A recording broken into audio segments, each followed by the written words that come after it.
Good morning, everyone. Welcome to an all-new edition of On the Mark TV and Radio here at Westfield Community Programming, 89.5 FM WSKB, and our media partners at Agawam Media and Southwick Community Television.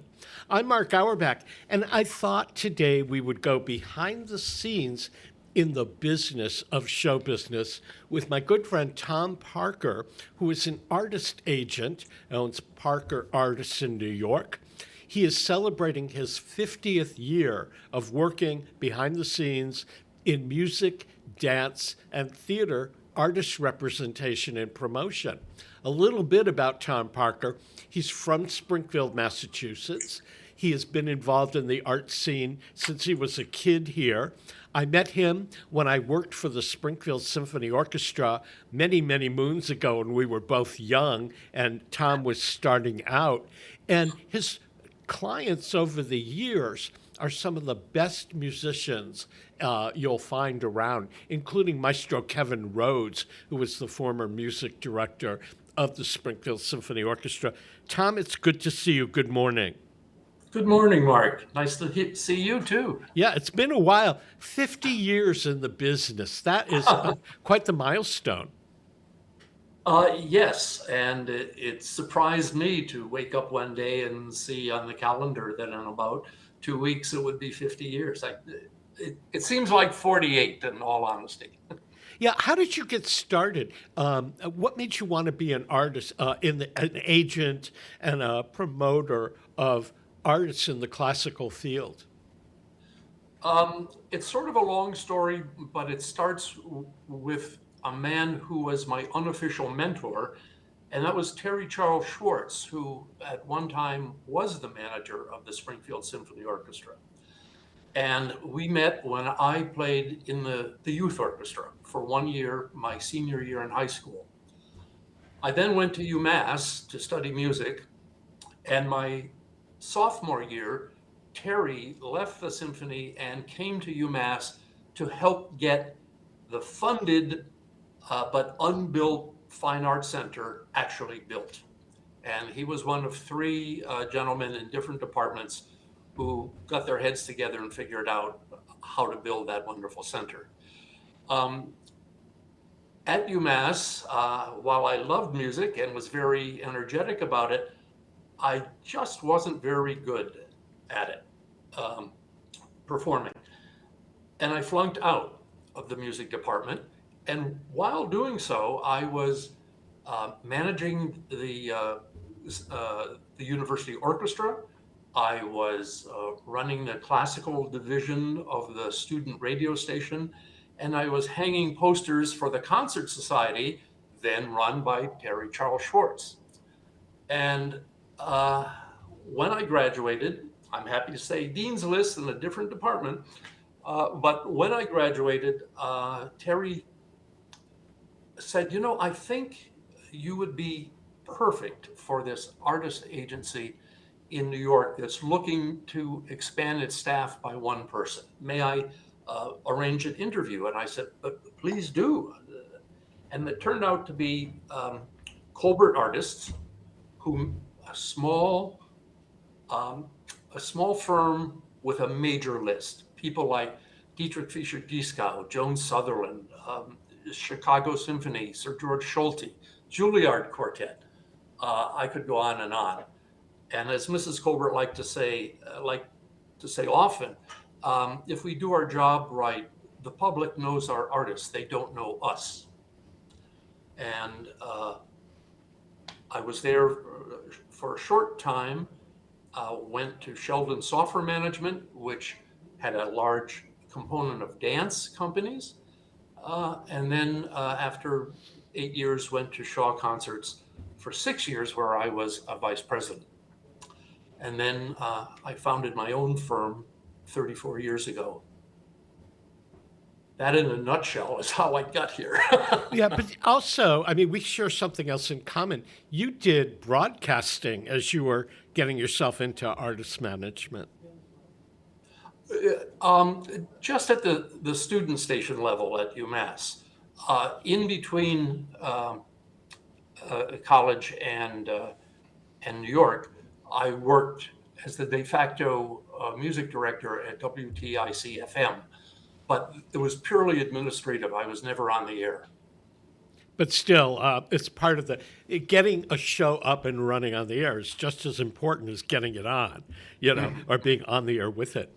As, you've concentrated with classical performers. You've got some conductors, pianists, cellists, violinists, and things like that. What?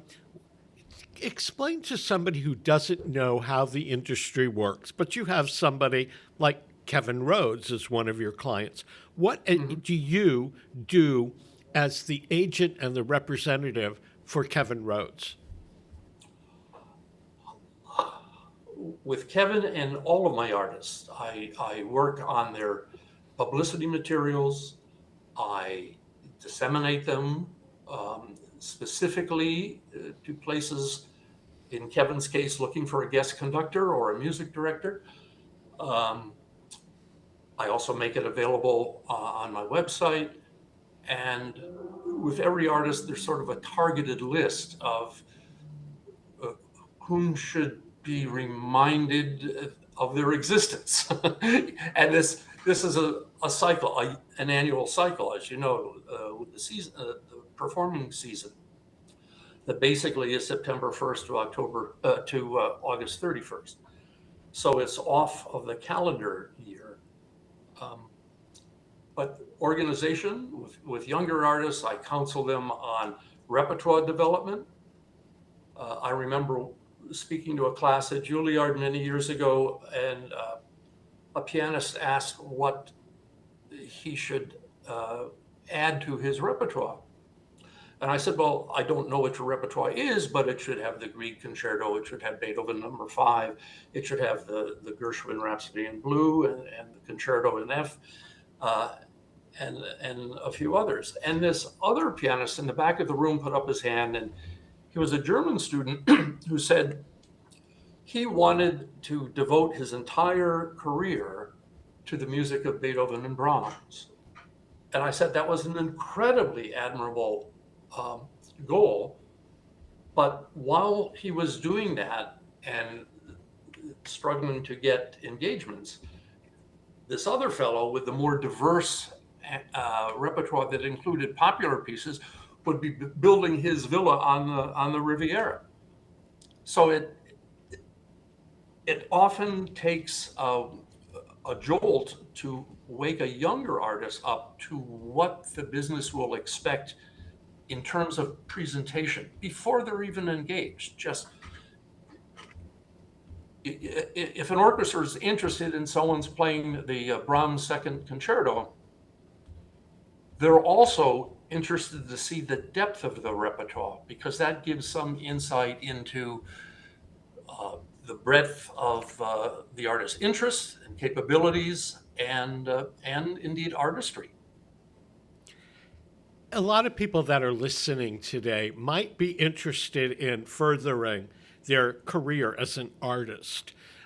In this world of social media and the web and all of that, shouldn't an artist be, before they seek representation or go out there and try to market themselves, have a website at minimum and Facebook and Instagram and things like that? Yes. And the one caution I would add about the website is keep it updated. My website, which includes about 35 artists, is updated every weekend as needed. There's nothing worse than going to a website and seeing upcoming performances and they all stop in 2021. You know, that tells the visitor something about that artist too. And what about posting YouTube videos or other, video formats of their work? Should a young up-and-coming pianist do a little segment from Rhapsody in Blue that they played with an orchestra somewhere? Well, yes. And you mentioned orchestra, there may be union regulations against using that, but that can be checked out. It's easier to do, in the case of a pianist, solo repertoire by the same composers who have written concerti. That way, the visitor can get an idea of the artist's sense of style. The other thing I always recommend as a publicist to my clients is get a good headshot, a good publicity photo that shows you at your best, and not something that you took with your phone standing in front of a tree. Yeah, of course. Exactly. Yeah. We did go through an era where suddenly every string quartet seemed to be sitting on a rock formation or playing to no one in a forest. But I think the highest level presenters, and now with string quartets, we're talking about recital series, both private and university and colleges. They really want the image to say what the artist does, so that if the public buys tickets and shows up, they won't find them sitting on a rock formation, but on 4 chairs ready to play string quartets. I agree. But you're right, good photos, not amateur, not taken from phones. Now, you as a representative of the artist goes out to sell their work, essentially, to orchestras and presenters around the country. What are some of the conferences and conventions that you go to that you find the most people booking shows? Actually, I haven't gone to a conference in 30 years. I've just found them an expensive waste of time, and the management offices basically pay for the expenses of putting the conference on. So I've found them not useful at all. Should an aspiring musician go to one of these conferences, or should they rely on their agent to make it happen? If an artist were to do it on his or her own, it would probably cost about $3,500 to join the organization. Then it would cost, say, $500 to $1,000 to attend the conference. And then there's the cost of transportation, hotel, meals on the road, if it's out of town. So it's costly for the artist to do it. And they would be speaking to people attending the conference, bookers, who already have relationships with most of the major management offices. So they'd be introducing themselves as who? To people who already have a long list of artists that they're prepared to engage in the next couple of seasons. How many artists do you represent in a given year? Well, my list has about 35 entities right now, but it's manageable for a couple of reasons. One, it's divided between conductors and instrumentalists. And two, many of my ensembles, duos, trios, quartets, are made up of my solo instrumentalists. So it's easy to handle. And also my mailing lists and emailing lists are divided, by orchestra, by recital series, by string quartet series, piano recital series. So I can target specific organizations with my specific ideas and not flood them with 12 suggestions and only one might be appropriate for their series. We're going to take a quick break, Tom, to acknowledge our underwriters that make ArtSpeed, On the Mark, and all of our other programming here possible. Peter Coles is our chief engineer. I'm Mark Auerbach, and we'll return after these messages, so don't go away. Underwriting for Community Radio on WSKB is brought to you in part by Rockies. Over 30 convenient locations throughout Massachusetts, Rhode Island, New Hampshire, Connecticut, and Florida. One of the nation's largest ACE dealers. expertise, and great product selection in paint, hardware, lawn and garden. That's Rockies, rock solid service since 1926. On the web at rockies.com. Hi, this is Harry Rock, host of Rock on Westfield every fourth Wednesday at 8 a.m. Tune in for my view of this place I call home. Community Radio. 89.5 WSKB. Live from Studio 120 at Westfield Technical Academy, this is WCPC Channel 15 and 89.5 FM, WSKB Westfield. Welcome back to On the Mark, everyone. I'm your host, Mark Auerbach. Peter Coles is our chief engineer today. If you've missed a part of today's program, or you want to watch it again or share it with friends, it's archived on YouTube under WSKB Community Radio. My guest this half hour is the artist, agent, and representative Tom Parker, who's been in the business. He's celebrating his 50th anniversary of working in the music industry as an artist, representative, and agent for classical music. And Tom, 50 years ago, did you ever think, as you were getting into the biz, that you'd be where you are today? No, not at all. But in this business, to my sensibilities, there are two types of representatives. There are agents and managers. And being an agent can be a 9-to-5 job and you go home and you forget about it. But being a manager is sort of a 24/7 obligation and responsibility that I took on freely. And I remember a time when I transitioned from being an agent to a manager early on. But it's a real commitment and sort of a calling. And so I've never thought of retirement, although the clock is ticking. Tom, you grew up in Springfield. Did you think as you were growing up that there would be was it your aim to get to New York and be a rep and a manager, or were you thinking in a global perspective growing up in Springfield?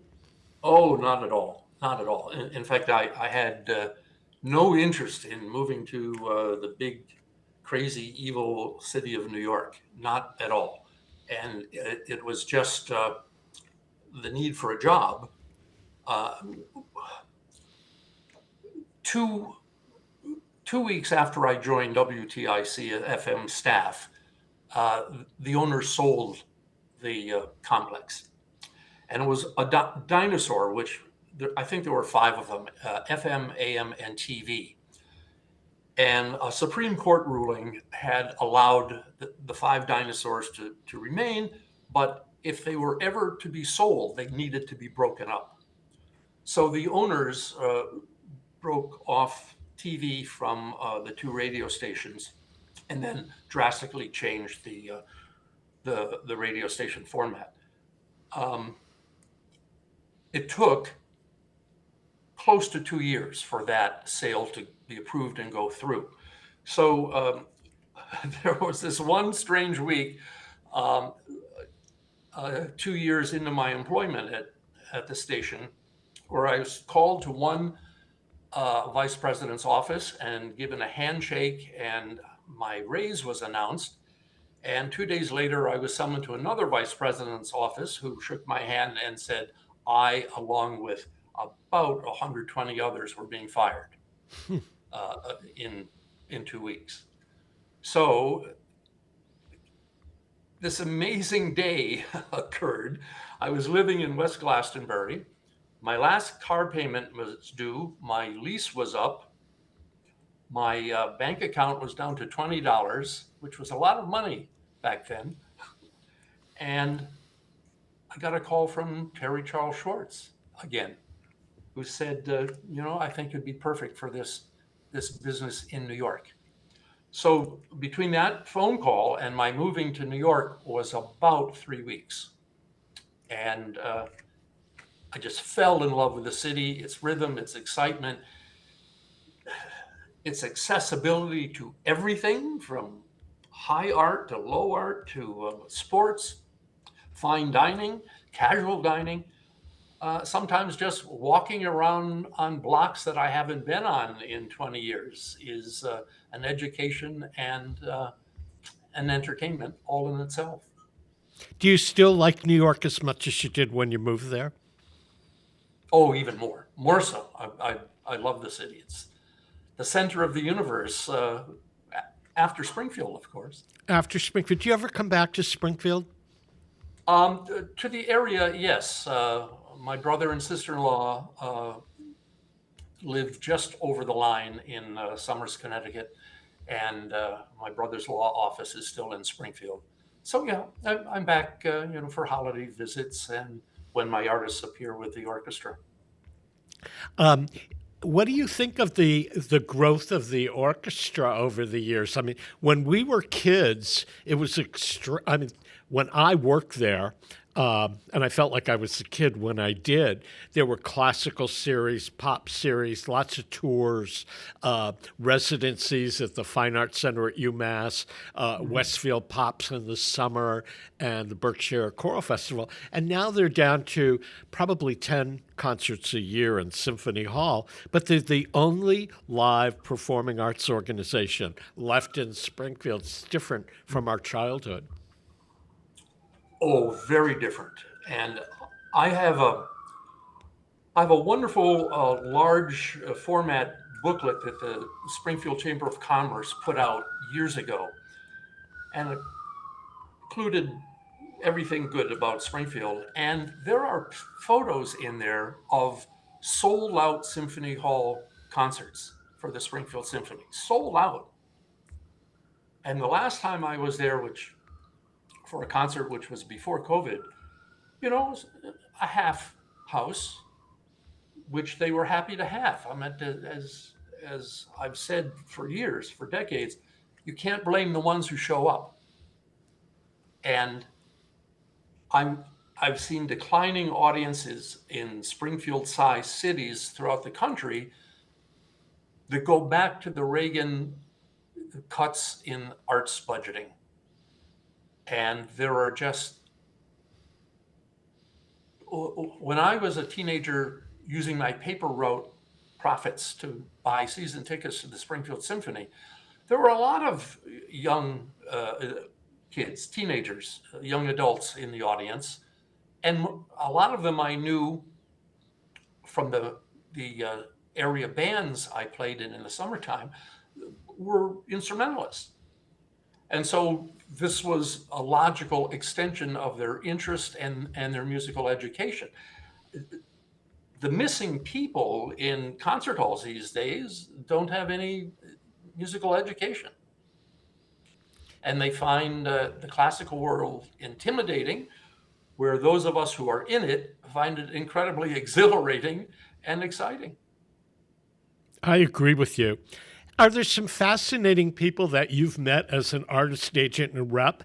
I've got to say that I've worked in PR and marketing with the arts. I manage the Springfield Chamber Players now, but I remember going back in my symphony days when I worked at the Springfield Symphony to the major arts conferences where the agents would get together and producers and all of that.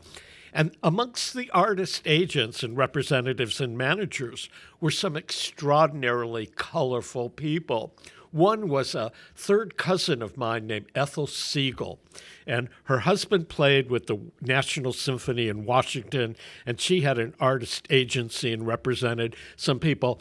And she was like a pit bull going after potential orchestras. And I would run into her at these conferences, and she would take me under her wing as she clawed her way through crowds to push her artists in front of people. And I always said, she really was, to me, the image of tenacity. And I thought, if I'm ever like her, I will get what I want, but I'll probably leave dust in the background. She's like the roadrunner of agents. Were there any that left a mark on you one way or the other?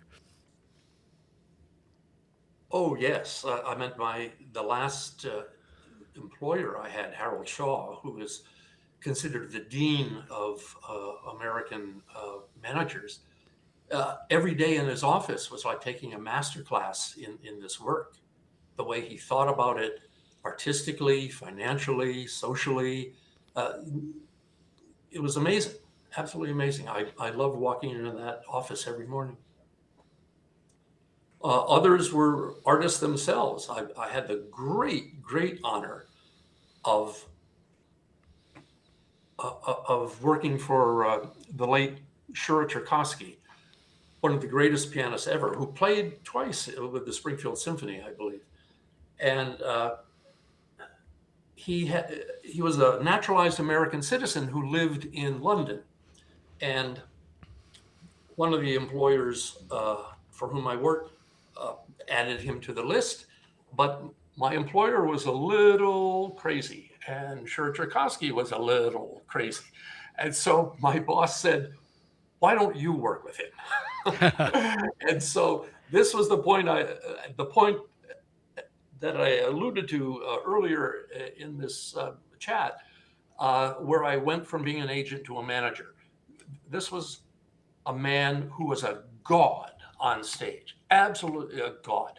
And what he did was make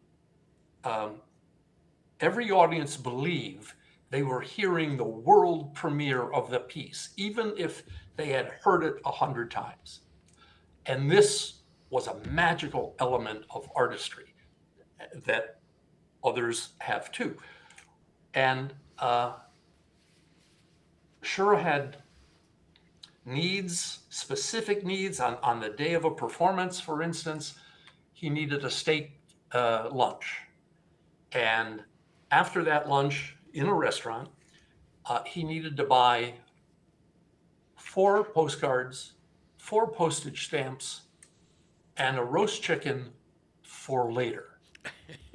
And one day, knowing this wish list never varied, I appeared at his hotel to take him to the steak lunch with all of these things. And he was sad. And I realized in processing his reaction that he was doing those things to use up time before he had to perform. And it was a way of keeping his nerves under control. And so I stopped.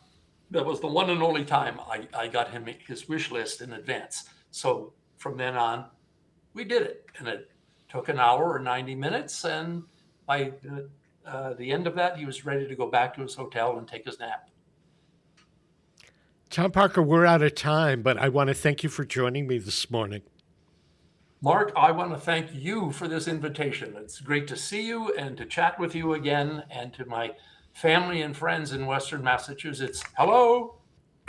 Tom, the next time you're in town visiting family and relatives, we're overdue a coffee. At least. Happy 50th anniversary in the biz. I think that's quite the milestone. Thank you so much, Mark. Okay, we're going to take a break to acknowledge our underwriters, and we'll be back with more On the Mark. Peter Coles is our chief engineer. I'm Mark Auerbach. Don't go away. Underwriting for Community Radio on WSKB is brought to you in part by Rockies.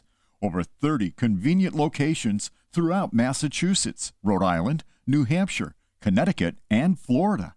One of the nation's largest ACE dealers. Expertise and great product selection in paint, hardware, lawn and garden. That's Rockies. Rock solid service since 1926. On the web at rockies.com. Underwriting support for the community programming of WSKB is provided by the Greater Westfield Chamber of Commerce, the voice of business for the Greater Westfield communities. Informing, educating, advocating, the Chamber provides opportunities for members to make meaningful connections on local, regional, and state levels. For more information on the Chamber's many events, workshops, and programs, as well as the benefits of membership, visit westfieldbiz.org. The Chamber focuses on the most important economy, yours. I'm Mark Auerbach. Join me every Friday at 8 a.m. for ArtSpeak, where you'll meet interesting actors, directors, designers, and musicians here in Western New England. Community Radio 89.5 WSKB. Live from Studio 120 at Westfield Technical Academy, this is WCPC Channel 15 and 89.5 FM WSKB Westfield. Welcome back to On the Mark, everyone. I'm your host, Mark Auerbach. Peter Coles is our chief engineer. This year, celebrating their 10th anniversary, is the Valley Voices Story Slams.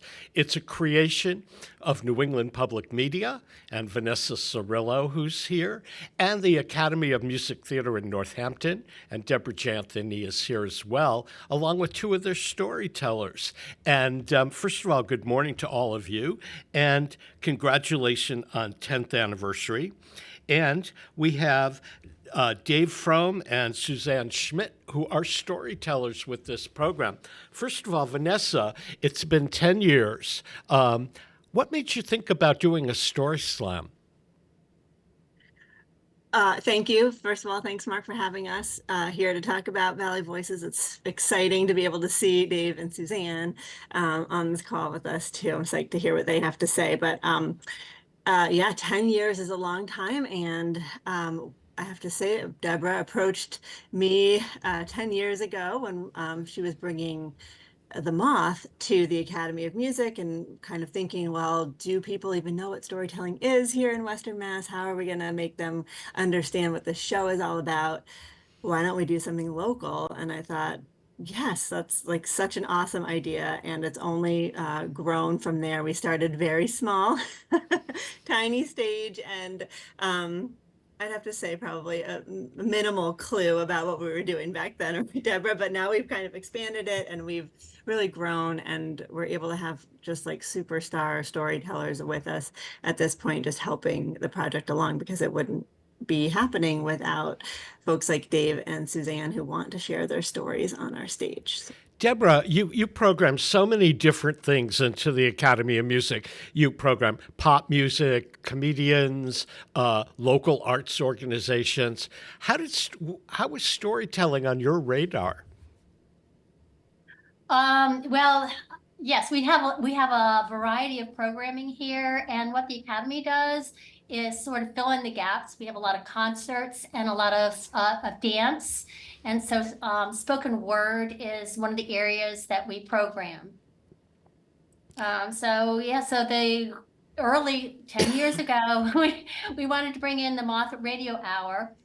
And as Vanessa said, I approached her and to air the Moth Radio Hour on, at that time, WFCR. And they moved forward with that. But again, we didn't have, our market didn't have any idea of what the Moth's Radio Hour was about or story slams. So we introduced story slams locally, and we're quite surprised at the response. Our first call for storytellers, we received about 160 applications, auditions. So we were quite surprised at the hunger and the need to gather and to hear stories from our residents in this area. So Vanessa and Debra, how does it work? Do people audition for you? Do they send you a story clip? And then how do you decide who gets into the particular program? Yeah, so do you mind if I take this one, Debra? Yeah. Okay, so for each of our seasons, we come up with themes for each event. This year we've got themes like Toasted for our first show, Valley Folklore for our second, and Elementary for our third. So there's a kind of sample of what our themes are like. And then we have an open call where storytellers, experienced to the never before having told a story, folks are invited to call our story hotline and leave the very first line of the story that they have to tell as they would tell it that night.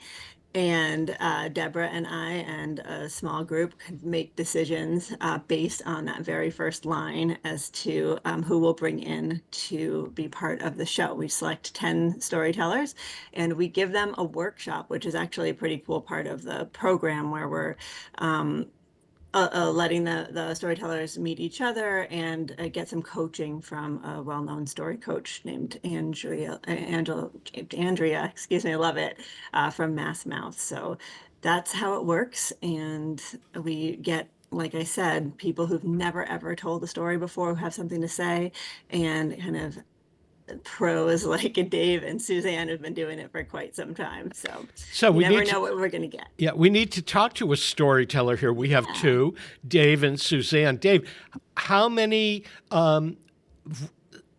stories have you put up on the air in this program? In Valley Voices, just two, I think. I think just two in Valley Voices. And the first time was maybe a couple of years ago, and then this past season. And what were your stories about? Well, the first story was about an ill-fated night I spent in a haunted bed and breakfast in Mississippi. And the second story was about an ill-fated trip to the Falmouth Road Race. So a lot of ill fate in my stories.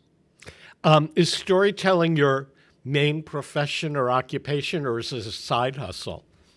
I wish it was my main profession. I'm a lawyer, and I'm also a novelist. And storytelling has been a way to, work on the mechanics of connecting in a way that is much more. It's faster. It's much more. You can connect with an audience in a different way than you can when you're writing a piece of fiction.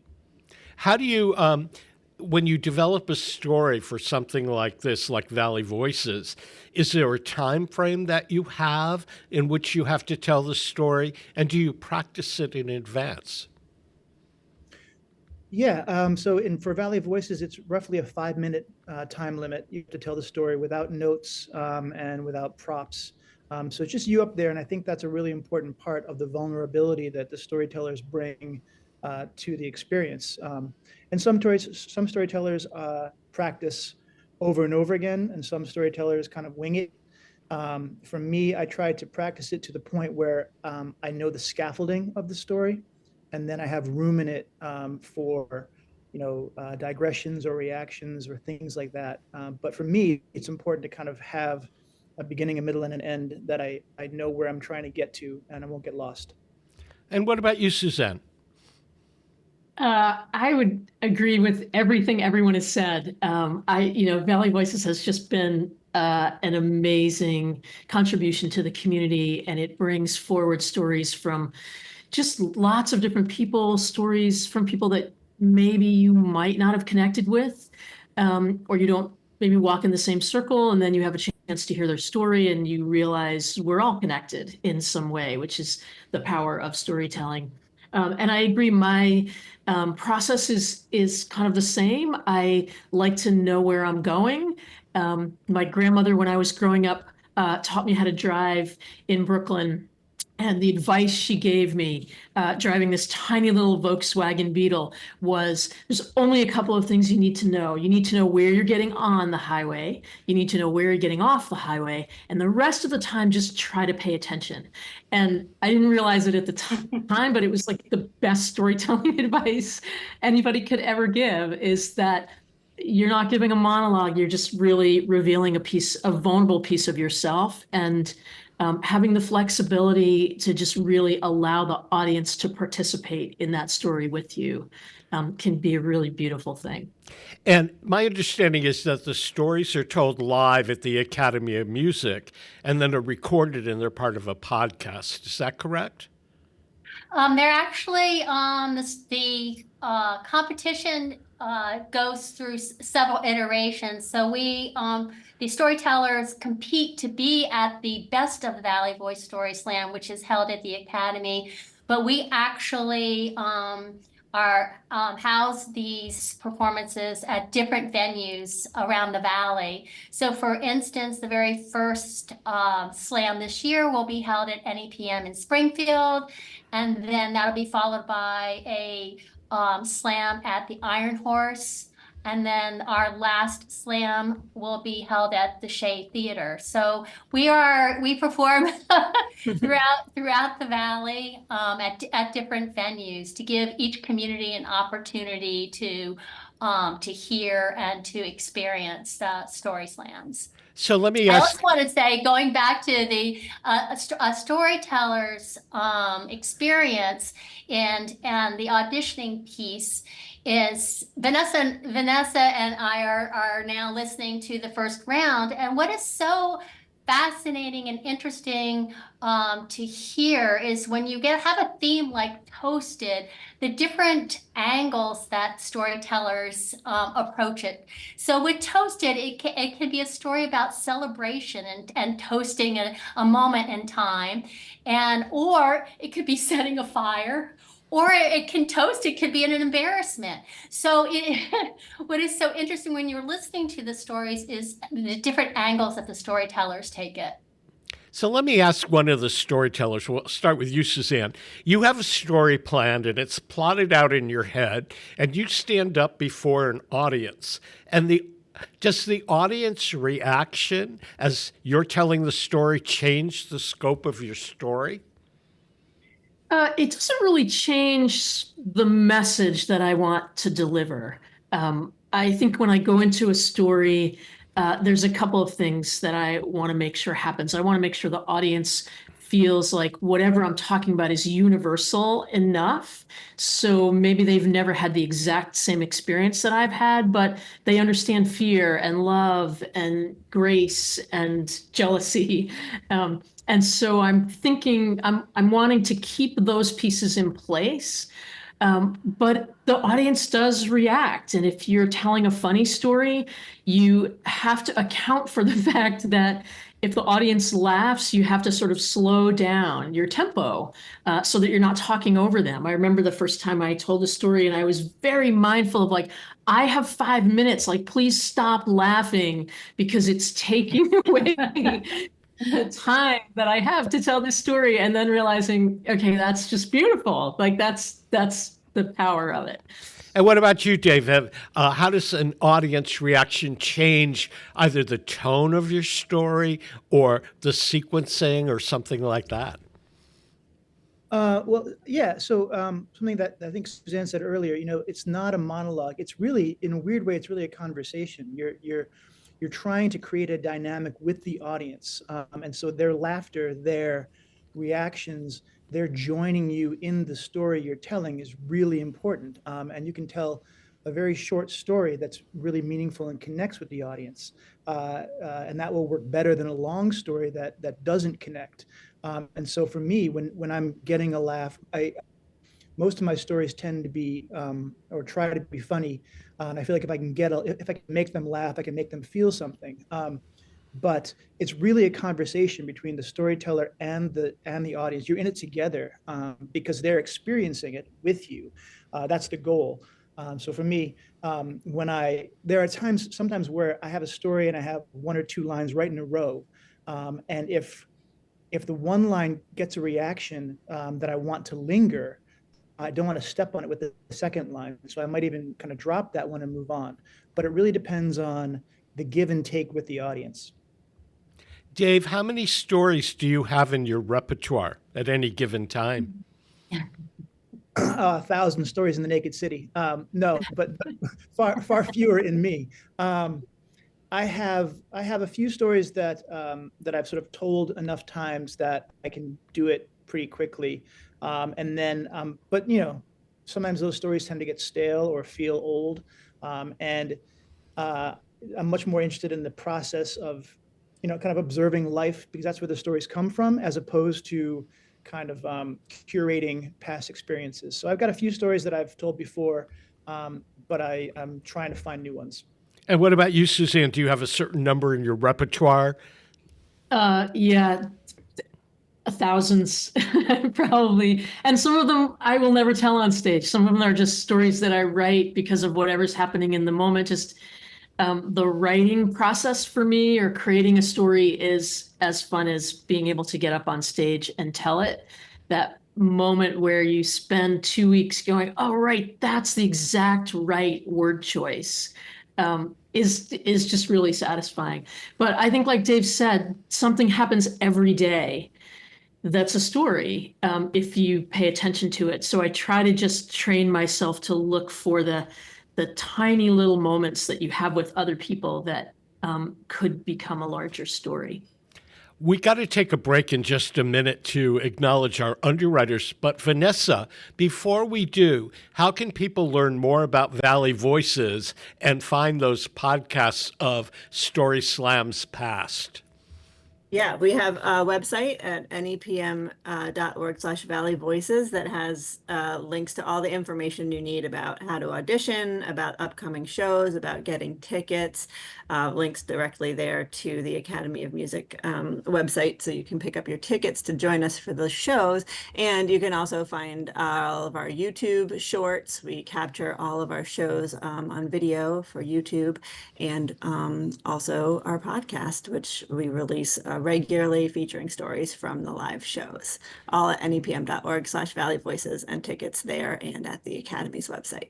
Okay, we're going to take a break to acknowledge our underwriters, and we'll be back more to celebrate the 10th anniversary of the Valley Voices Story Slam, which is a project of the Academy of Music Theater in Northampton, Massachusetts, and New England Public Media, which is radio and television throughout the area. Peter Coles is our chief engineer. I'm Mark Auerbach. Don't go away. Underwriting for Community Radio on WSKB is brought to you in part by Rockies. Over 30 convenient locations throughout Massachusetts, Rhode Island, New Hampshire, Connecticut, and Florida. One of the nation's largest ACE dealers. Expertise and great product selection in paint, hardware, lawn and garden.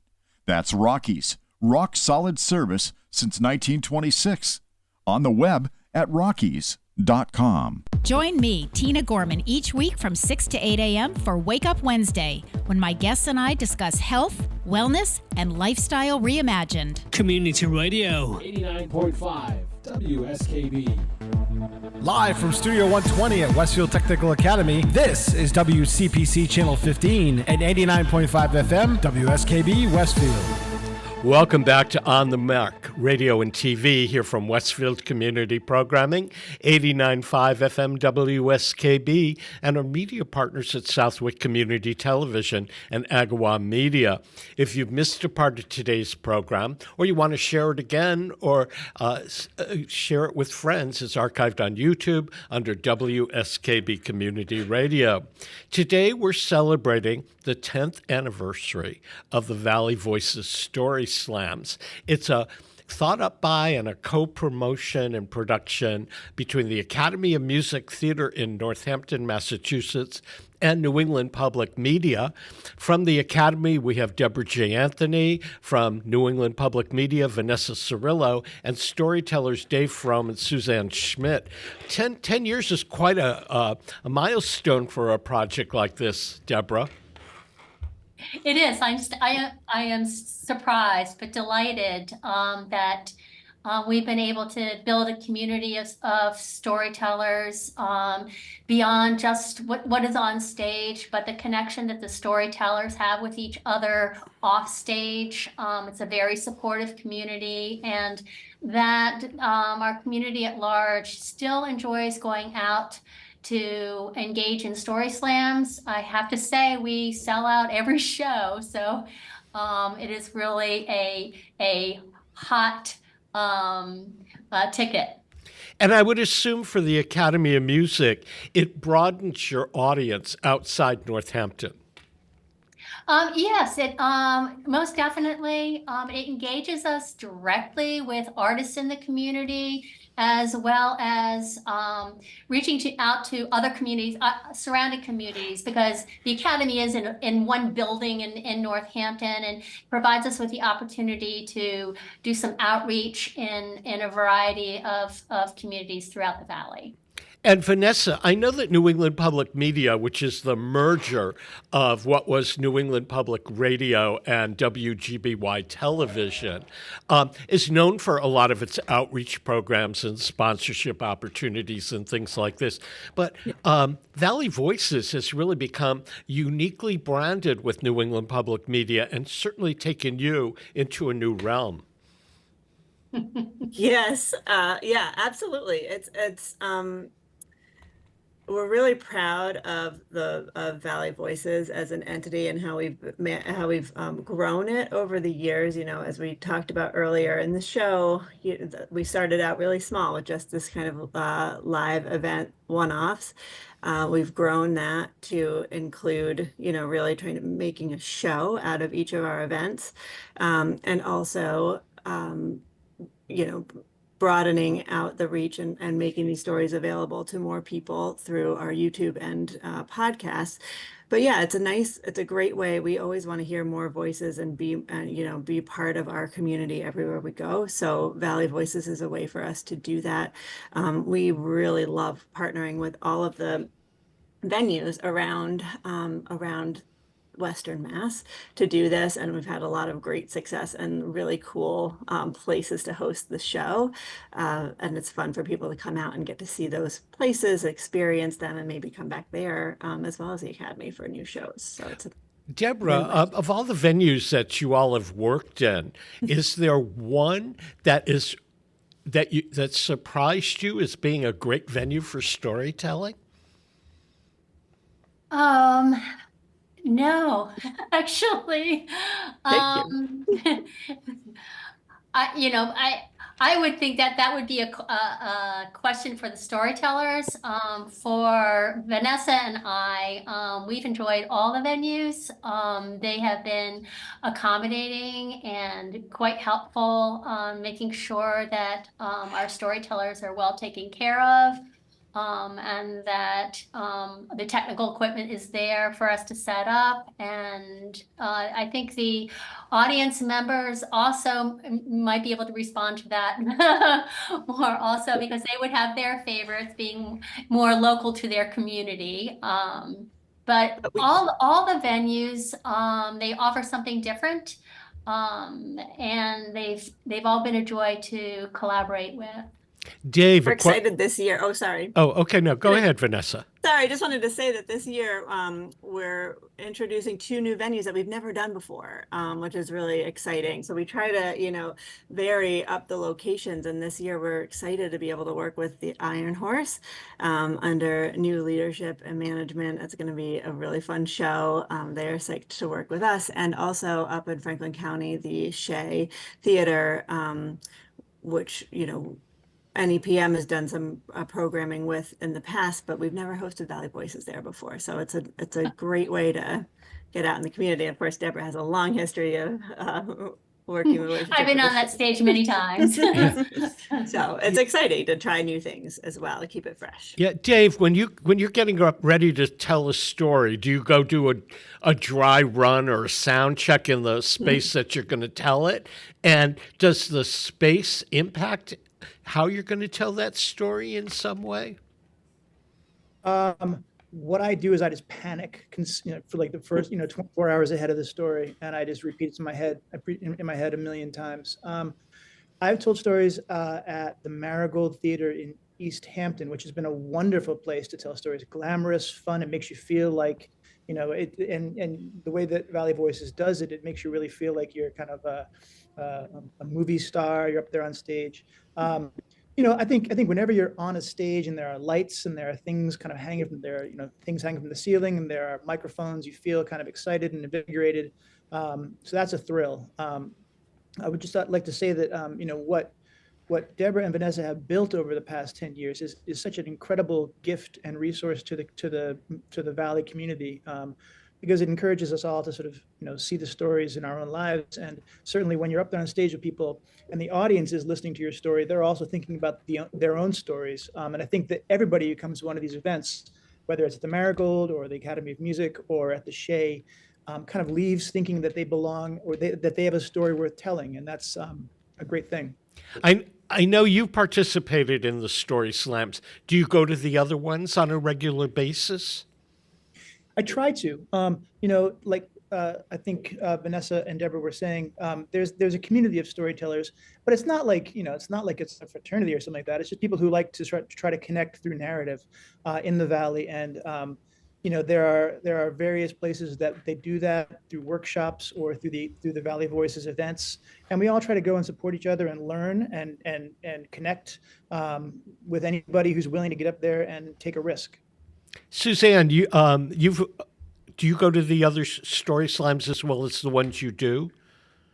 I've tried to. I live a little bit farther away, but I will say I'm an avid fan. I have listened to every single story that has come out on the podcast, and anxiously await sort of the next round of stories.